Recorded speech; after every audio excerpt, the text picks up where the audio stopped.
Hi guys, இன்றைக்கி வந்து நம்ம வீட்டில் வாழைக்காய் பஜ்ஜி எப்படி செய்கிறதுன்னு பார்க்கலாம் வாங்க. அதுக்கு ஃபஸ்ட்டு இந்த மாதிரி ஸ்லைஸாக கட் பண்ணி வச்சுக்கணும்.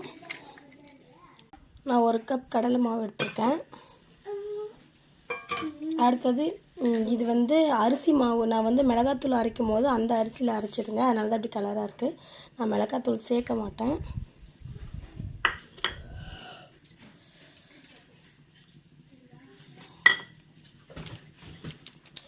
கேசரி பவுட்ரு சேர்த்துக்கலாம்.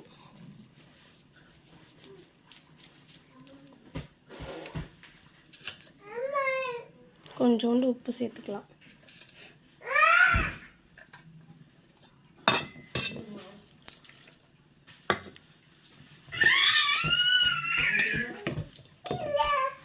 இப்போ வாங்க செஞ்சிடலாம்.